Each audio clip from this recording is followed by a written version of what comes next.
never rests. Counting careless in the sky.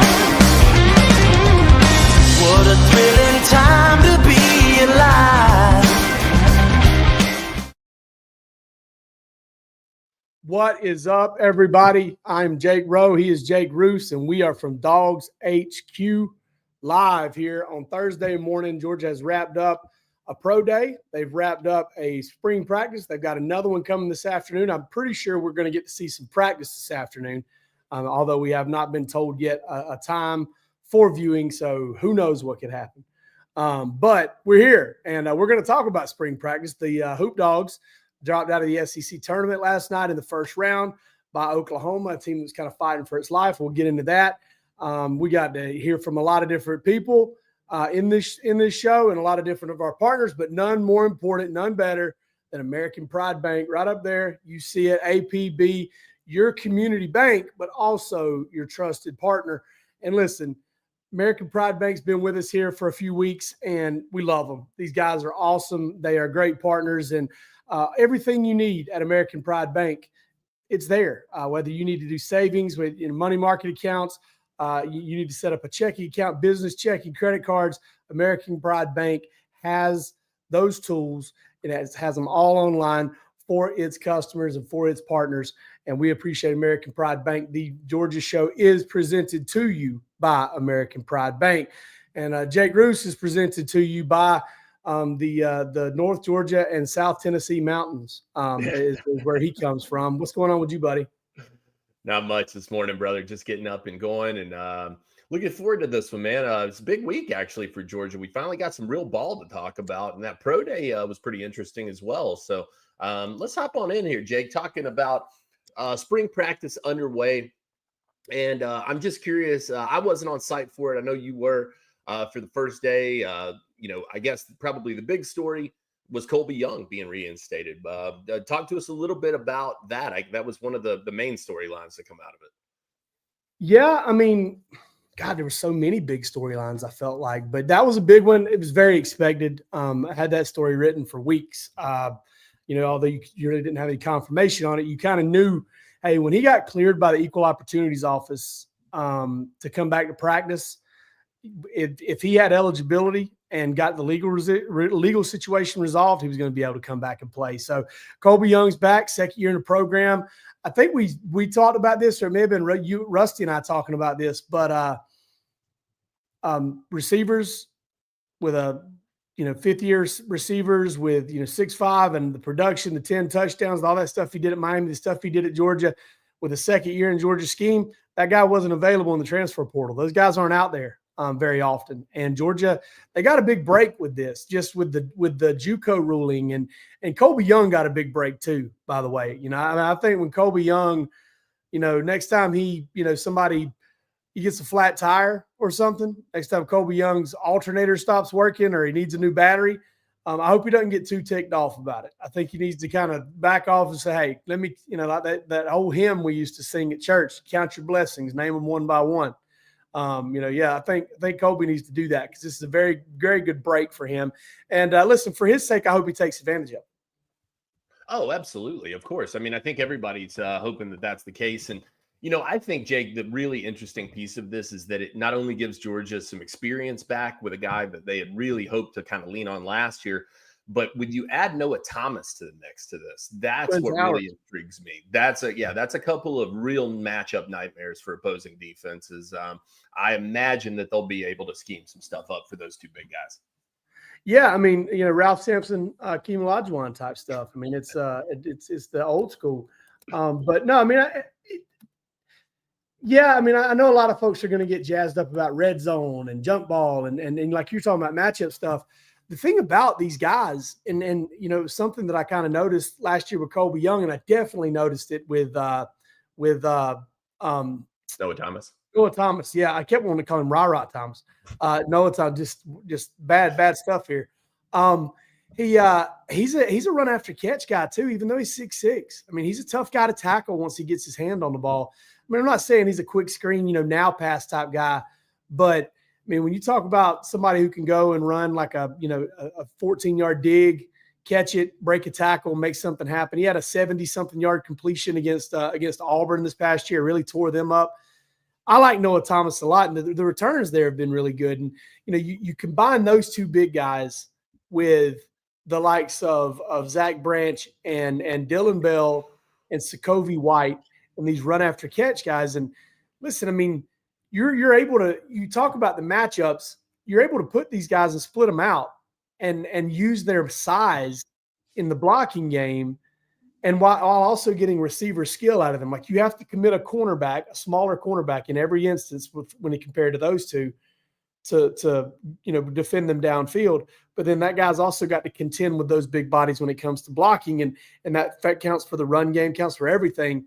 I like the makeup of that, and I think the receiver room is more natural this year, and I think it's more it's definitely bigger, when you consider CJ Wiley and adding guys like him in there. And you've got more guys over 6 feet. You got more guys that can go up and get contested catches that don't need to separate to make, chunk plays for you. Yeah. Oh, absolutely. No doubt about it. I think that was one of the more compelling ones. I'm curious what else stood out to you, though, about the early goings of this. Hearing from Kirby for the first time this spring, getting to meet with some of the players, what kind of caught your eye or ear in the early goings here of spring practice? Well, I mean, obviously him going as far as to say he's got the best staff in the country.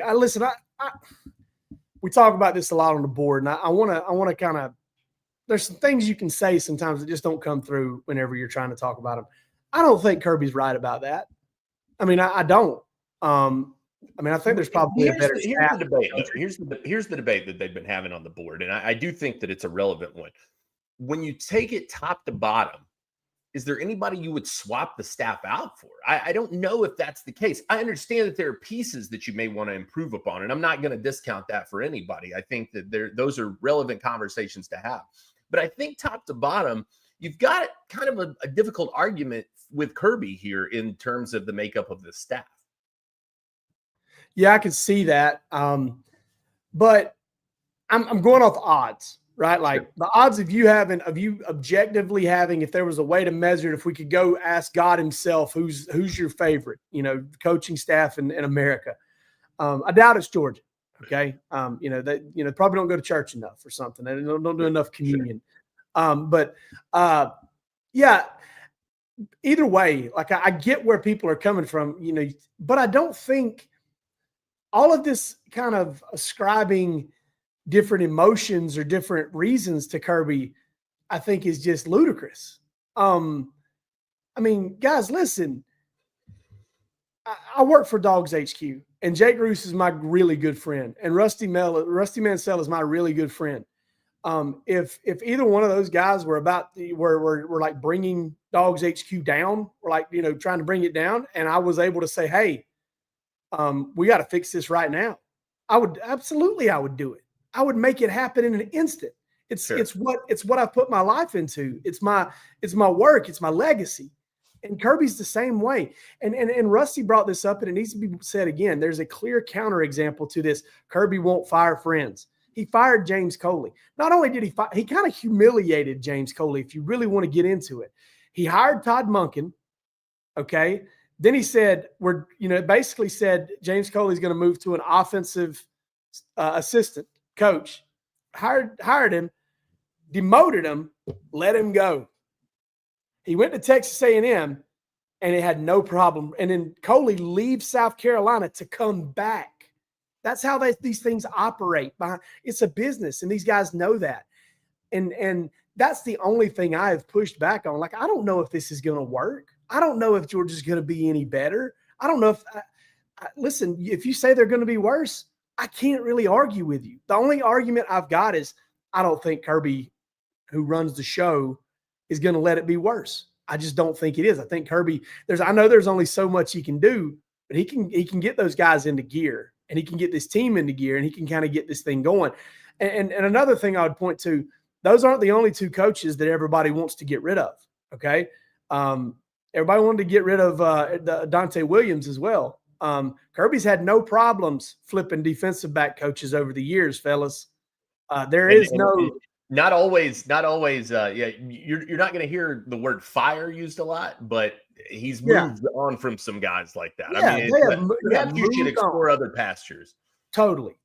And really the only coach he's ever like the word fire has ever been officially used was Tracy Rocker. And I think we ended up having to go into his not personnel file, but we had to make an open records request to get the personnel file to find out that he was actually fired. I remember doing that years back.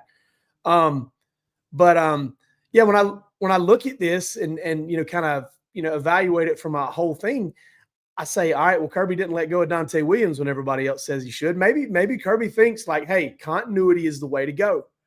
If you don't believe it, that's fine. Like if you don't think it's the right thing to do, that's cool. I get it. But kind of riling yourself and everybody else up by saying things ain't ever going to change. He don't get it and never will, like, give me a break with that. You said the same thing about Stetson and Chaz Chambliss and Dalen Everett and Dan Jackson and Keely Ringo. And I mean, I can just keep naming names. So let's calm down with all that. Like at the end of the day, he may just be making a bad decision or he may be making a good one. I certainly have my doubts as to whether Georgia's going to be better offensively next season or whether they're going to correct any of those issues. I have them 100%, but I don't think it's fair to do two things that we're commonly doing in this situation, which is one, you absolutely positively know for a fact what Kirby's thinking here. You don't, and that's dumb. Two, anybody who disagrees, if you think Bobo and Searles need to go, anybody that disagrees with you is a moron. Well, Kirby's not a moron. He disagrees with you. Okay. And those of you who are saying you don't know ball, if you think Bobo and Searles should be gone, hey, when Kirby fires them a year from now, if Kirby fires them a year from now, then, is Kirby going to not know ball at that point? Okay. So let's calm down. All right. Let's discuss this like grown-ups. We can do it. I promise. Some carryover here from the board in case you've been wondering what's going on. Totally. But it's in the comments. It's like on socials too. Like it's even worse. Like I figured, dog walk, you're dealing with we're dealing with the fringe, right? We're dealing with the 1% of 1% Georgia fans, the ones that follow it year round. Dude, the ones in the Facebook comments are 10 times worse. It is unhinged. I mean, I worry about listen, I make the joke about Kalen DeBoer losing 4 or 5 games and bricks being tough to find in Alabama at the hardware store. I'm worried about bricks in Mike Bobo's house. I really am. I understand. We also had Pro Day this week, Jake. Pro Day comes and goes. How did you feel the Dogs did in this one? Some pretty eye-popping times for Dan Jackson. That's what really caught my eye, man. Sounded like he really put on a show, impressed some people. I heard there were some oohs and ahs, that kind of thing. Chaz Chambliss with a very nice bench set. Mikel Williams, I think, got outrun, didn't he? Yeah, he did. So I mean, Mikel was in tremendous shape. That was probably what stood out to me the most is Mikel at 6'5", 265 pounds. Man, he carries it like a slender edge player. I mean, he carries it like it's unbelievable. It really is kind of just those humans, the way they're put together. And that's why Mikel's going to be such a big deal there at the next level. And, listen, I sat there amongst some Pittsburgh. Something I learned? The Canadian Football League sends scouts to these things. I did not know that. Yeah, I saw is it the Saskatchewan Rough Riders? Is that what they are? Riders, yes. Yeah, they were there. Still standing right beside him. I saw a guy in a green jacket, and I was like, "That's not Eagles green. Like that's no." And I started like kind of looking around, and then there it was, kind of in smaller letters. It said Saskatchewan, and I was like, "Dang, I did not know." It's the first time I've ever realized the Canadian Football League goes to these things. But I was standing beside him. There were a couple of other scouts. Player, yeah. Sorry, didn't mean to interrupt you. Yeah. But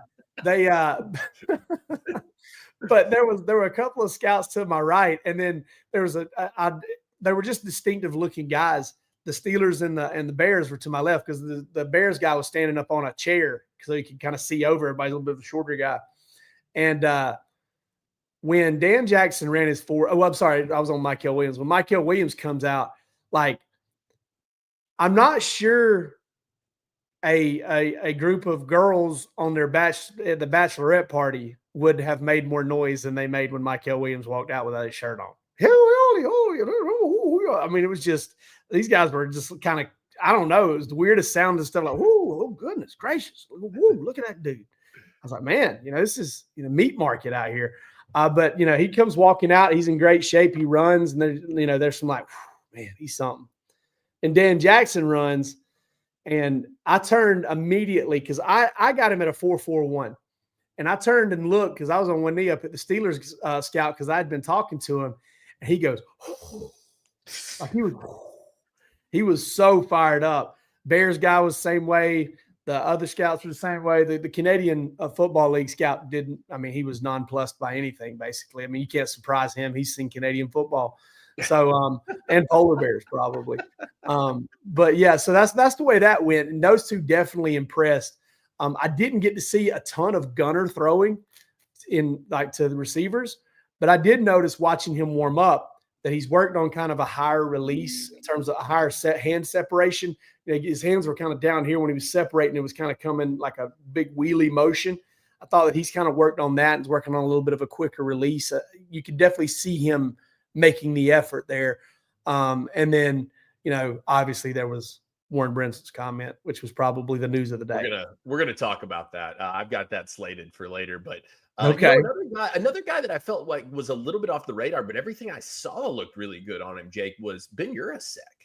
Sounded like that he had a pretty solid day overall. Some nice times for him. So yeah, Ben Urasek ran well. I had him under 4.7 both times, and I think I got him at 4.63 on one of those.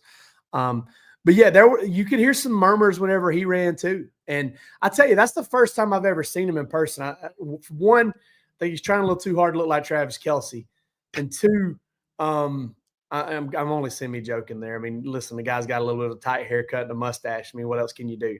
But two, man, really good looking athlete on the hoof. We have this term in kind of in what we do called high cut. It means kind of you're a high waisted guy, you real long legs, long limbs. And that's him all day long, real long arms, real long legs, good stride. I mean, he moves well. There was a big adjustment for him to come play in the SEC, and I thought he got better as the year went on. Georgia needs him to get drafted because they're trying to keep a streak of tight ends drafted that I think is at 7 years now. Maybe he'd go a long way too to kind of boosting their numbers in terms of most players drafted. I do think they've got that potential, man. Once again, speaking of potential, you got the potential for some nice sunglasses from our friends at Sun Heist. Tell them about it. That's right. Our guys over at Sun Heist are awesome. Shane and Mary Heist. They live in Jefferson, Georgia. They're local. Mary is from Augusta. She is a Georgia fan through and through. Shane's from Louisiana. We're not going to hold that against him because Louisiana is awesome. And LSU is, they're not bad either. It's not the most hated Georgia rival out there. I've had a lot of fun with LSU fans over the years. And we obviously love our man Shea Dixon over there. But so listen, that's where they come from. And sunglasses is what they do. Listen, protect your eyes with Sun Heist eyewear. These things are lightweight frames, and they're also durable. Lifetime warranty. Shane and Mary put their full faith behind their frames. All the lenses are poly. One way they're either polycarbonate or they are nylon frames, but I mean, not nylon frames, nylon lenses. They are also very durable. The lamination effect is not there with these. The polarization is injected into these glasses. They won't peel away. They won't diminish over time. These things hold up. They're built to last, and they're a perfect partner for us. Listen, you can sort by fit. You got a big head like I do, you can find that. If you got different styles you want, you can find that too. They've got new stuff. They stay ahead of the curve. And these are premium sunglasses. This is premium eyewear for a not, expensive price. I mean, this is very reasonable. And listen, these guys are awesome. They're great people, and we appreciate Sun Heist. Go out there, check them out. Protect your eyes. Sun Heist, SUNHEIST.com. Let's also talk about my man, Andy Ludicky over at My Perfect Franchise. Listen, Andy's been with us for a long time. You've heard us say this over and over, but if you want to take your life and put your career in your own hands, go talk to Andy, and he can find your fit in the franchise world. You could be a displaced corporate executive. you could be somebody who has just had a dream and you've always wanted to get into a certain space. Andy can help you get there. He's done a lot of this. He's hooked people up with their American dream before. He's going to do it again, over and over and over again. And that's why you go check him out, myperfectfranchise.net. And best of all, his services are completely free to you. So go check out our guy, Andy Ludicky, and he'll get you sorted and figure out how you can move on. Speaking of moving on, Jake, that defensive line at Georgia moving on in a big way. And this quote from Warren Brinson opened up some eyes yesterday from our guy, Jeremy Johnson, fellow Savannah native Warren Brinson on 5-star freshman Elijah Griffin so far. Next, Jalen Carter. That's it. That's it. That's all he said. I'm more taken aback by the fact that on Jake Roos's Twitter, relevant people are Jeremy Johnson, Rusty Mansell, and Jake Rowe. You need to meet new people. I need to go follow y'all. We need you some new friends. We got to. For some reason, I don't have my blue check that I paid for right there. That sucks too. But yeah, so dude, this comment is so loaded, and I bet Kirby Smart is. I bet when he said it, I bet when Warren Brinson said it, Kirby felt like a voodoo doll had been poked. He's like, oh my God, what was that? Oh, somebody said something positive about one of my guys. I've got some entitlement to maybe tamp down at this point. But what a loaded statement, man. What an absolutely loaded statement. Yeah, I mean, I expect that this is something that Kirby is going to get asked about, right? I mean, in the next time you guys get to talk to him and the opportunity. And look, I expect that he will shy away from it. I expect that he will probably, try to tamp down these expectations, try to step back and say, yeah, we have high expectations for all these guys. Elijah's coming along. He's doing a great job. But when you hear it from a guy like Warren Brinson, Jake, to me, that's different because he's played with Jalen Carter. He's played with Jordan Davis. He understands what the makeup of guys of that level are. And it's not, to me, the fact that he would pull the name Jalen Carter of all the guys that he's played with that have surrounded him on this defensive line, and that's the guy he would point to, is really telling. I mean, he knows what the makeup of a guy like that is. He knows what the athleticism of a guy like that is. I think there's one thing you haven't mentioned yet that I think is hilarious. They came in the same class. Oh, you're right.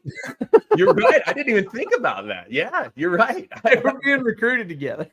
Yeah, you're right. Jalen leaves 1 year early. Warren plays one extra year because he plays 5 with his COVID season. Yeah. And they came together in the same class. Those two were together. I mean, there's a 3-year overlap. I'd forgotten that. Yeah. I mean, you look back, you want to think about a D-line class and the snaps they got out of a D-line class. I mean, good gracious. Nas Stackhouse, Warren Brinson, Jalen Carter all in one class. It's unbelievable. So, yeah, dude, I think you hit the nail on the head there. What I thought was interesting when he said it, because Jeremy sent me the audio, is I think it was Mark Weiser who tried to clarify, like, hey, did you see him in Savannah? Like, where did you see him? He goes, no, I just saw him at practice yesterday. I was like, well, I think we got a practice standout from yesterday. I think we can put stock up on Elijah Griffin after the first day of practice because Warren Brinson saw him and compared him to maybe the best defensive lineman in the history of your program.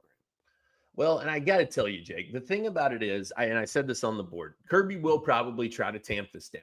But behind the scenes, maybe you've heard something different. I certainly haven't. I've yet to talk to anybody who has suggested the kid is anything less than spectacular.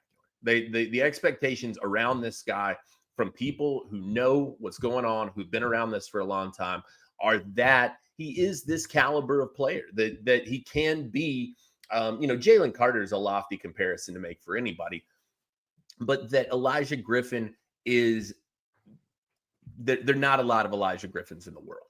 No, there's not. He's a dude. And, I'm worried we're going to talk about him long enough. One of us is going to injure ourselves. Like we're going to hurt our collarbone or something because he's something. He is, man. He is. I remember we were in Austin when Palmer and I were in Austin when Elijah Griffin committed. And it was our day in Austin. It was that Friday. And we went and had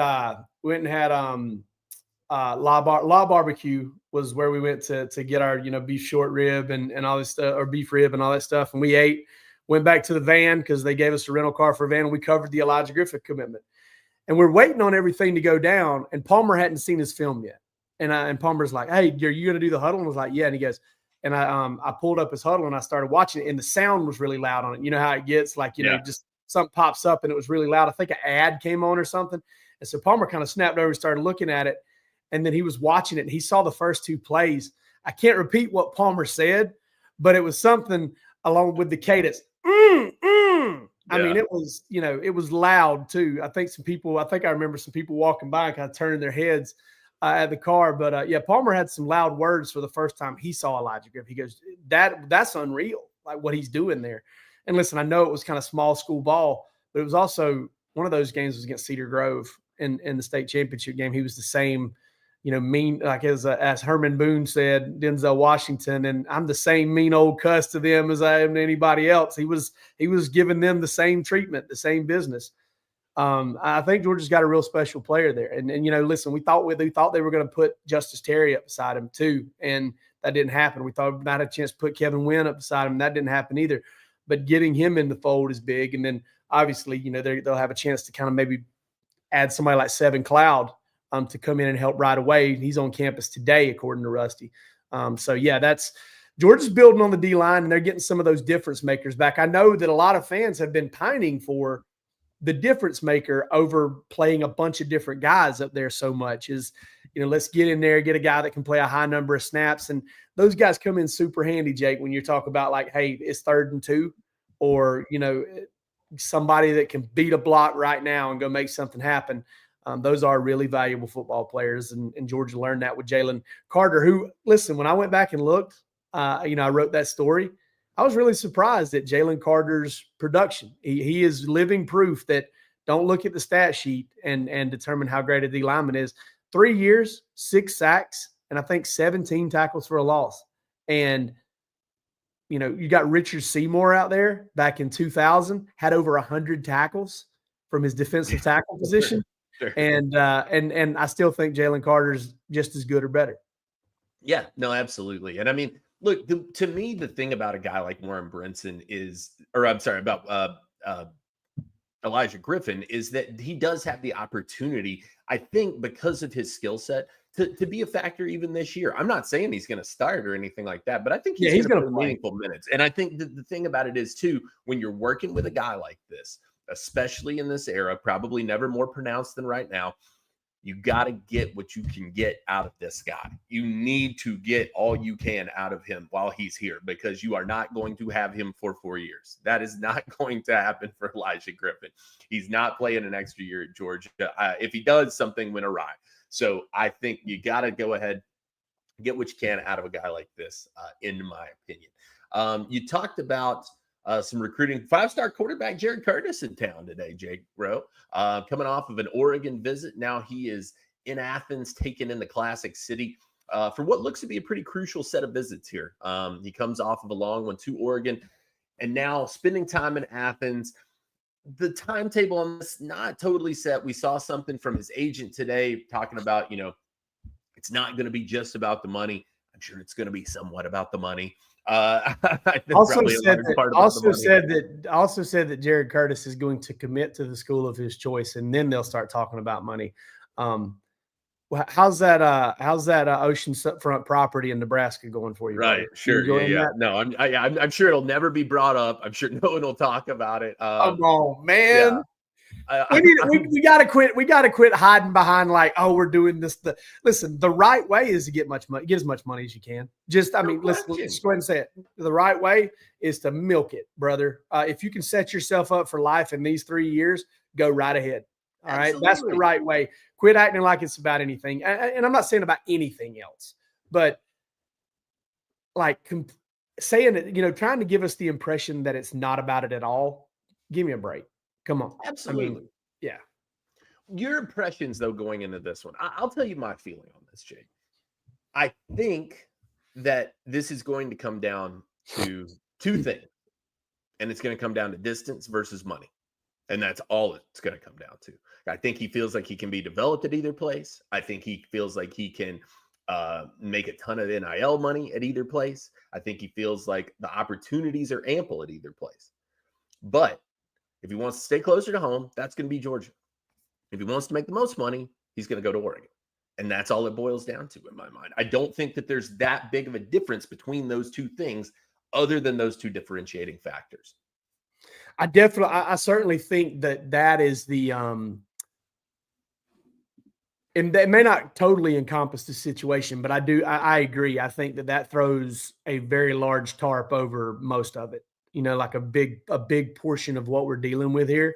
I think also, family, I think is going to come into this. Listen, these guys do end up making a lot of money, but when you start talking about, having to arrange to travel to this and that and this and that, you lose a lot of value in what you get paid. So it's not like, they're making millions now, so the travel doesn't matter. But but if you spend, you're making millions, but if you end up having to spend 80 grand traveling next year, then it is what it is. So I think family is going to be a big part of this too. And I do know that Georgia's got some. If that's the case, that's advantageous for Georgia, in my opinion. I think that Georgia really does a nice job in that regard with him. There's a reason that Jerry Curtis was previously committed to Georgia. There's a reason that the people around him, you hear consistently, have some really close relationships with this staff. I'm curious though, Jake, and I'm not going to pin you to this necessarily. I mean, I'm not like holding you to it. Do you have a gut feel on it? I kind of do. I still like Georgia. That's my gut feeling on it. I still like Georgia. I feel like their pursuit of guys like Landon Duckworth, the fact that they went out and offered Bo Bentley. I think that here's the thing. I guess I shouldn't say this yet. I feel like, though, we're going to know in a couple of weeks. I feel like this visit will really kind of tell the tale. If you're going to see, I think that this is kind of the main differentiator because, and I've said this consistently, you cannot put yourself in the Arch Manning situation again. Yeah. You can't chase that. Right, and I think that goes, that's why I haven't looked at what you just mentioned as any sort of factor. I mean, they've been offering guys. They were offering a lot of these guys whenever Steve and Rusty and everybody else were saying definitively Georgia was the team to beat. So that doesn't really register for me. For me, it's more just about like I know he committed there one time. They offered though. It's like when you go back and you read the things that Landon Duckworth, for example, has said, it's every day. It's the amount of attention they're spending on these other guys. Well, that goes into it, like you're talking about. Like, I mean, you can't get like you said in text, you can't get arched. You can't get arched again. And I agree with you on that. I just don't know that it's an indication they don't feel like they're getting him.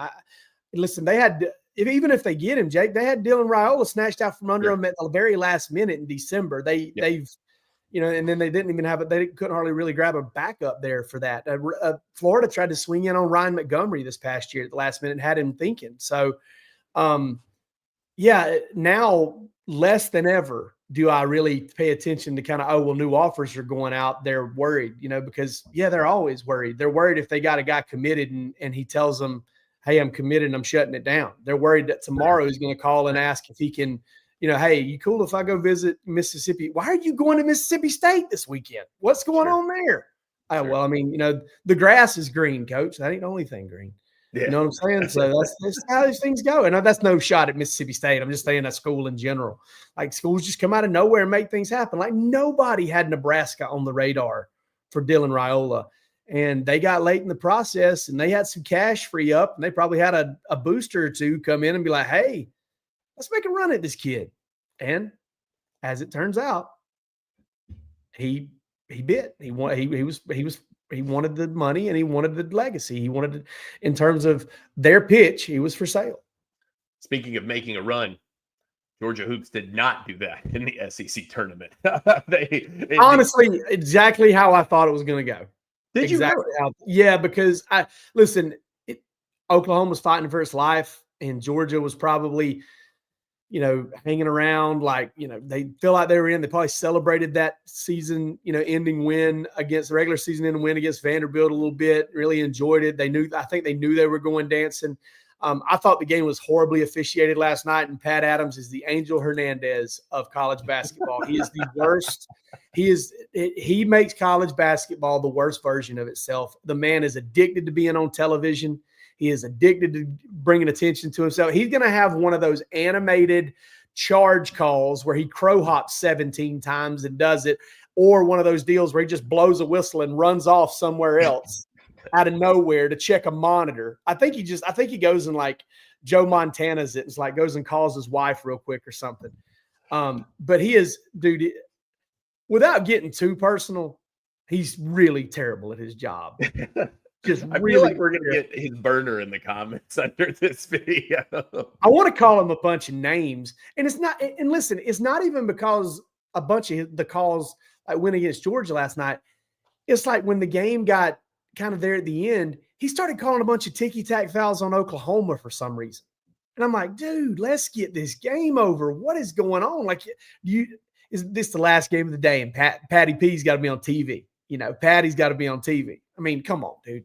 But anyway, it was very. Did you do anything from that game though that gave you concern going into the NCAA tournament? Now the Dogs will wait. Yeah, same thing's giving me concern all year. Why Georgia's going to be a number 10 seed? They're limited. They're not the best team in the country, but I do think they are talented enough to make a run. They just got to avoid these. They got to avoid these long stretches, these long scoring droughts, and they've got to avoid getting Silas Demery into foul trouble, which he hasn't been all year. With 5 minutes left to go in the game, because that was a big deal in how that went down. Because Georgia didn't just lose a score; it lost an ace defender there, and it was just really weird how that game played out last night. And Oklahoma, I think, kind of tasted it there at the end when it got a little bit of an opening. It was kind of like, all right, well, this is our chance, and we can't miss it, and they seized it. But Georgia's going to get into the tournament, hopefully. We'll avoid an 8 or a 9 seed and grab a 10 because then they can play a 7 and have a chance to play a 2 in the next round. But listen, it's vipers and venomous snakes all over the place up there at the top 8. This college basketball has got about 10 phenomenal teams in it this year for sure. You think 10's the spot though? Yeah, I think so. I think 10 seed is where Georgia should want to be. I mean, I think they could still get as high as an 8 or a 9, but you don't want to have to contend with a 1 sure. to the Sweet 16 if you can help it. Well, look, we're back, and when is selection? When's the bracket come out? On Sunday. Sunday. Okay. All right. Yes, selection Sunday. Fantastic. Well, maybe we'll. I don't know what time that happens. Well, we'll figure it out. Right. I'm sure they've already said it. No, I think it's mid-afternoon. Oh, good. All right. Well, we'll get to talk about that on the Georgia show then on Sunday as well. Yeah. Looking forward to that. That'll be interesting. And we'll get to talk a little bit about a full week of spring practice, which exciting. Yeah, and hopefully we'll actually have gotten a chance to see the practice. It's Selection Sunday is actually 6 p.m. on Sunday, March 16th, and it'll air on CBS. So if you're looking for that, you've got it. They're going to drag that thing out till like 10 p.m. No doubt. Snoop Dogg's going to perform. They usually do a pretty good job of getting it out to you.